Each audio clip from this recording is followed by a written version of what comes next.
ಅದಕ್ಕೆ ಅಟ್ಟ ಬೆಲೆ ಐತ್ರಿ. ಭಾಳ ಆದ್ರೆ ಅವ 30 ಲಕ್ಷ ರೂಪಾಯಿ ಮನಿ ಕಟ್ಸ್ಯಾನು, ನಾವು ರಾಜ್ಯ ಅಧ್ಯಕ್ಷರಾದ್ರೆ ಕೋಟಿ ರೂಪಾಯಿ ಕಟ್ಟಿಸಬಹುದು, 2 ಕೋಟಿ ರೂಪಾಯಿ ಕಟ್ಟಿಸಬಹುದು. ನನಗೆ 71 ವರ್ಷ ವಯಸ್ಸಾಗೈತ್ರಿ. ನಾನು ನಿಮ್ಮ ಆಶೀರ್ವಾದ ಇದ್ರೆ ಇನ್ನೊಂದು 4 ದಿನ ಅಟ್ಟ ಇರ್ತೇನೆ. ಅದನ್ನ ಏನ್ ಮಾಡ್ಬೇಕ್ರಿ? ನಾವು ಹೋಗಾನೆ ಏನ್ ಹೇಳ್ತೀರಿ? ಚಲೋ ಇದ್ರಿ, ನಮ್ಮೂರಿಗೆ ಬಂದಿದ್ರಿ, ಏನೂ ಇಲ್ರಿ, ಹಂಗ ಹೋದ್ರಿ ಅಂತಾರೆ. ಅದಕ್ಕಾಗಿ ಇದಕ್ಕಾಗಿ ಕೈಗೆ ಬಾಯಿಗೆ ಸುಳ್ಳು ಹೇಳೋದು ಕಲಿಸಿಲ್ಲ, ಬಾಯಿಗೆ ಕೈಗೆ ದುಡ್ಡು ತಗೊಳ್ಳೋದು ಕಲಿಸಿಲ್ಲ. ಯಾರ ಆಗಲಿ, ಪ್ರತಿನಿಧಿ ಆಗಲಿ, ರಾಜಕಾರಣಿ ಆಗಲಿ, ಪ್ರಧಾನಮಂತ್ರಿ ಆಗಲಿ, ಇವತ್ತು ಮುಖ್ಯಮಂತ್ರಿ ಆಗಲಿ, ಈ ದೇಶದಾಗ ದೇಶ ಆಳವರು ಬಾಯಿ ಸ್ವಚ್ಛ ಇಟ್ಕೋಬೇಕು. ಬಾಯಿಗೆ ಸುಳ್ಳು ಹೇಳು ಚಟ ಕಲಿಸಬಾರ್ದು. ಕೈಗೆ ಭ್ರಷ್ಟಾಚಾರ ಮಾಡೋದು, ಕೈಗೆ ಭ್ರಷ್ಟಾಚಾರ ಕಲಿಸಬಾರ್ದು.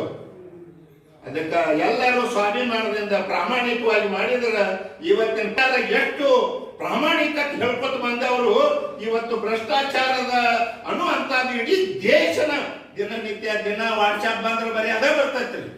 ಎಷ್ಟು ಇವ್ರ ಹಗರಣಗಳು ಅಂತ ಹೇಳ್ತಾರ, ಎಷ್ಟು ಭ್ರಷ್ಟಾಚಾರ ಅಂತ ಹೇಳ್ತಾರ, ಎಷ್ಟು ಸುಳ್ಳು ಅಂತ ಹೇಳ್ತಾರ.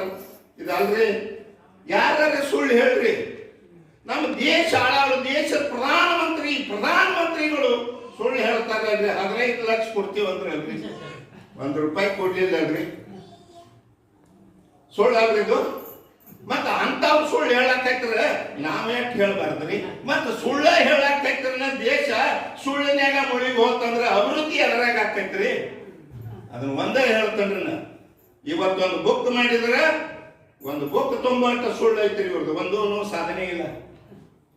ಮತ್ತ ಇವತ್ತು ನಾವು ಇಲ್ಲಿಗೆ ಬಂದವರು, ಎಷ್ಟು ದೊಡ್ಡವರಾದವರು, ಉಪ ಮುಖ್ಯಮಂತ್ರಿ ಆದವರು, AICC ಅಧ್ಯಕ್ಷರಾದವರು, ಡಾಕ್ಟರ್ ಬಾಬಾ ಸಾಹೇಬ್ ಅಂಬೇಡ್ಕರ್ ಸಂವಿಧಾನದಿಂದ ಆಗಿದ್ದವರು. ನೀವು ಆ ಸಂವಿಧಾನ ಇವತ್ತು ತೆಗಿತಾನಂತ ಹೇಳಿದ್ರ ನೀವ್ ಎಲ್ಲಿ ಹೋಗ್ತೀರಿ? ಗುಡ್ಡಕ್ಕೆ ಹೋಗ್ಬೇಕಾಗತ್ತೆ, ನಾಯಿ ನದಿಯಲ್ಲಿ ಹುಲಿ ಕಾಟಿ ಜಾಗಕ್ಕೆ ಹೋಗ್ಬೇಕು. ನಿಮ್ಮನ್ನ ಇಲ್ಲಿ ಇವತ್ತು 2023 ಚುನಾವಣೆ ಒಳಗ ಇದೇ ಬೈದ್ ಕಾರಜೋಳ ಸಾಹೇಬರು ಪುಣ್ಯಾತ್ಮರು ಒಂದ್ ದಿವಸ ನಾನು ಬೆಂಗಳೂರಿಗೆ ಹೊಂಟಿದ್ರಿ, ಟ್ರೈನ್ಯಾಗ ಇದ್ನಿ, ನ್ಯೂಸ್ ಬಂತು, ಸದಾಶಿವ ಆಯೋಗ ಇಂಪ್ಲಿಮೆಂಟ್ ಮಾಡಿ ದಿಲ್ಲಿ ಕಳಿಸಿ ಅಂತ ಹೇಳಿದ್ರು.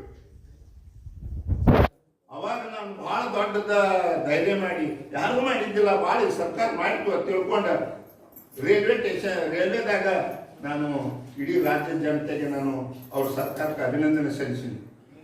ಅರ್ಥ ಮಾಡಲಿ, ಹುಬ್ಳಿಗೆ ಹೋಗಿ 1 ಲಕ್ಷ ಮಂದಿ ತಗೊಂಡು ಸನ್ಮಾನ ಮಾಡಿದ್ರು. ಅವ ಏನ್ ಮಾಡ್ಯಾನ್ರಿ? ಒಳ ಮೀಸಲಾತಿ ಅಂತ ಕಳಿಸಿವ ಅಂತ ಹೇಳ್ತಾನು, ಸದಾಶಿವ ಆಯೋಗ ರದ್ದು ಮಾಡ್ಯಾರ. ನಮಗ್ ಗೊತ್ತಿಲ್ಲ, ಸನ್ಮಾನ ಮಾಡಿ ಬಂದಿವಿ. ಮುಂದೆ ಎಲ್ಲರೂ ಕೇಳಕತ್ತಿರು, ಅಧ್ಯಕ್ಷರ ನೀವು ಬಹಳ ಮಂದಿಗೆ ಅವ್ರಿಗೆ ಸನ್ಮಾನ ಮಾಡಕತ್ತೀರಿ ಮತ್ತು ಅವ್ರಿಗೆ ಸ್ವಾಗತ ಮಾಡಕತ್ತೀರಿ, ಕಳಿಸ್ಯಾರಲ್ಲಿಲ್ಲ ರಿಪೋರ್ಟ್ ಕೇಳಿದ್ರೇನು ಅಂತಂದ. ಹೌದು ಅಂತ ಹೇಳಿ ನಾ ಸರ್ಕಾರ ಪತ್ರ ಬರ್ದೇನ್ರಿ. 20 ದಿವಸ ಬರೆದ್ರು ಅವ್ರು ಕೊಡ್ಲಿಲ್ಲ. ನಾನು ಸರ್ಕಾರಕ್ಕೆ ಹೋದೇನ್ರಿ, ವಿಧಾನಸಭೆ ಒಳಗೆ ಹೋಗಿ ಅದು ನೀವೇನ್ ಮಾಡಿರಿ ಅದು ರೆಕಾರ್ಡ್ ನನಗೆ ಕೊಡ್ರಿ ಅಂತ ಕೇಳಿದ್ರೆ ಅದನ್ನೂ ಅವ್ರು ಕೊಡ್ಲಿಲ್ಲ. ನಾನು ಚೀಫ್ ಸೆಕ್ರೆಟರಿ ತಗೊಂಡು ಸದಾಶಿವ ಆಯೋಗ ರದ್ದು ಮಾಡಿದ್ದು ನನ್ನ ತಪ್ಪಾಯ್ತು. ಅವ್ರಿಗೇನ್ ಹೇಳೀನಿ, ಇವರಿಗೆ ಒಟ್ಟ ಮತ ಹಾಕಬೇಡ್ರಿ. ನಾವು ಎಡ ಬಲ 2 3 ಪಕ್ಷ ಅನ್ನೋದು ಬೇಡ, ನಾವೆಲ್ಲರೂ ಒಗ್ಗಟ್ಟಾಗಿ ನಾವು ಒಂದ ಕಡೆ ಮತ ಹಾಕೋಣ. ಒಂದು ಮೇ 2ನೇ ತಾರೀಕಿಗೆ ಸಂದೇಶ ಕಳಿಸಂದ್ರಿ ಪ್ರಕಾಶ್ ಅಣ್ಣಾರ. 8ನೇ ತಾರೀಕಿಗೆ ಎಲ್ಲ ಮೀಡಿಯಾಗಳು ಹೇಳಕತ್ತಿ. ಏನ್ ಹೇಳ್ತಿದ್ವು ಅಂದ್ರೆ ಅದಕ್ಕಿಂತ ಮೊದಲ 100 ರಿಂದ 108 ಸೀಟ್ ಕಾಂಗ್ರೆಸ್ ಬರ್ತಾವ ಅಂತ ಹೇಳ್ತಿದ್ರು.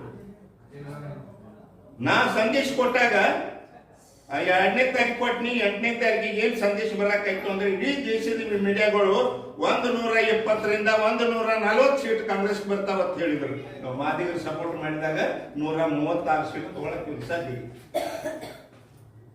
ಅಂತ ಸಂದರ್ಭ ನಾವು ಹೋರಾಟ ಮಾಡಿ ಇವತ್ತು ಆ ಸರ್ಕಾರಕ್ಕೆ ನಾವು ಅದನ್ನ ಅವತ್ತು ಬೆಂಬಲ ಕೊಟ್ಟಿದ್ದಕ್ಕಾಗಿ ಮಾನ್ಯ ಮುಖ್ಯಮಂತ್ರಿ ಸಿದ್ದರಾಮಯ್ಯ ಸಾಹೇಬರಿಗೆ ಈ ವೇದಿಕೆ ಮುಖಾಂತರ, ನಿಮ್ಮ ಗ್ರಾಮದ ಮುಖಾಂತರ ನಾನು ಸರ್ಕಾರಕ್ಕೆ ನಾನು ಅಭಿನಂದನೆ ಸಲ್ಲಿಸ್ತಾ ಇದ್ದೀನಿ.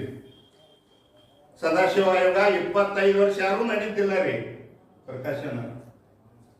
ಜನವರಿ 18ನೇ ತಾರೀಕಿಗೆ ಸಚಿವ ಸಂಪುಟ ಕರೆದು ಸಿದ್ದರಾಮಯ್ಯ ಸಾಹೇಬರು ಸದಾಶಿವ ಆಯೋಗ ಏನ್ ರದ್ದು ಮಾಡಿದ್ರು ಅದನ್ನ ಪುನರ್ಜೀವಿ ಮಾಡಿ ಆ ಸದಾಶಿವ ಆಯೋಗ ದಿಲ್ಲಿಗೆ ಕಳಿಸಿಕೊಟ್ರು ಸಿದ್ದರಾಮಯ್ಯ ಸಾಹೇಬರು.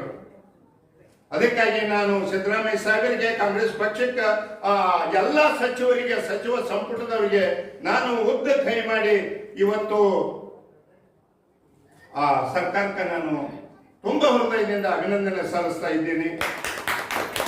ಯಾಕಂತ ಕೇಳಿದ್ರೆ ಅವರು 25 ವರ್ಷ ಯಾರು ಮಾಡಿದ್ದಿಲ್ಲ ಅಂತ ಅದೊಂದು ದಿಲ್ಲಿ ಕಳಿಸಬೇಕಾದಂತ ಕೆಲಸ ಅವ್ರು ಕಳಿಸ್ಯಾರು ಅಂತಂದ್ರ ಕಾಂಗ್ರೆಸ್ ಪಕ್ಷದ ಋಣ ನಮ್ಮ ಮಾದಿಗರ ಮೇಲೆ ಬ್ಯಾಳಾಗೈತಿ. ಆ ಋಣ ನಾವು ಮುಟ್ಟಿಸ್ಬೇಕಂದ್ರೆ ನಾಳೆ ಹರಿಯಾಗಿನ ಚುನಾವಣೆಗೆ ನಾವು ಎಲ್ಲರೂ ಒಕ್ಕಟ್ಟಾಗಿ ನಾವು ಇವತ್ತು ನಮ್ಮ ಸದಾಶಿವ ಆಯೋಗ ಇಂಪ್ಲಿಮೆಂಟ್ ಮಾಡಿ ದಿಲ್ಲಿಗೆ ಕಳಿಸ್ಯಾರಲ್ಲ, ಅವರಿಗೆ ನಾವು ಓಟ್ ಹಾಕಿ ಅವ್ರ ಋಣ ಮುಟ್ಟಿಸ್ಬೇಕು. ನಮಗೇನು ಕೊಡೋದು ಬೇಕಾಗಿಲ್ಲ. ಆ ಸದಾಶಿವ ಆಯೋಗ ವರದಿ ಜಾರಿಗೆ ಆದ್ರೆ ನೀವೆಲ್ಲರೂ ಎಷ್ಟು ಶ್ರೀಮಂತರಾಗಬೇಕು, ನೀವೆಷ್ಟು ಅಭಿವೃದ್ಧಿ ಆಗಬೇಕು, ನಿಮ್ಮ ಮಕ್ಕಳು ಎಷ್ಟು